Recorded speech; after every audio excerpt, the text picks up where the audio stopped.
L is a linear transformation function of vectors given by that equals that. Basically, A times the vector matrix. So this would be my A. This would be my vector matrix. It tells me that right there. Three vectors with the A's, with the B's, and with the C's are mapped below. So A's, B's, C's, okay, very good, are mapped with the function L, and the following results are given as such. Determine that plus that plus that. So this is what I'm going to do. I'm going to multiply these two matrices together like so, like usual, and then simplify whatever I can and set that equal to that and see if I can figure stuff out. Okay, so I'm multiplying a 2 by 2 to a 2 by 3, which is legal, and I'll end up getting a 2 by 3. So I'll end up getting a 2 rows, 3 columns. Let me split those up. Okay, 1 times a sub x is a sub x.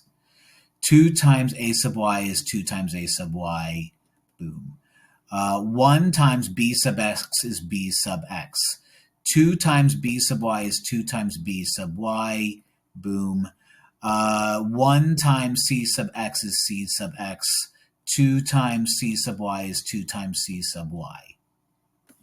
All right, 3 times a sub x is 3a sub x plus 4 times a sub y is 4 times a sub y. 3 times b sub x is 3b sub x plus 4 times b sub y is 4b sub y.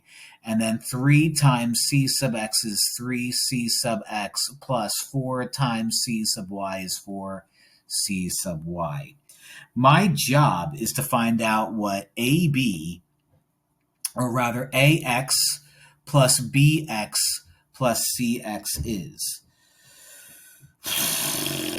So what I'm going to do is I have three systems of equations that I guess I'm going to do. Holy cow. I guess I have a sub x plus 2a sub y is going to equal 1, because the top left up here is going to match the top left up here. So u, since these two are multiplied together, equal 1. Okay, 3a sub x plus 4a sub y, the bottom left, row 2, column 1, is going to map to 1. And so now it's a systems of equations type problem. So if we want to do elimination, well, what I really want to do is find out what x is. So yeah, let's do elimination. Let's multiply the top row by -2. And what that does is that's going to give us, I'll write it down here to make life easy.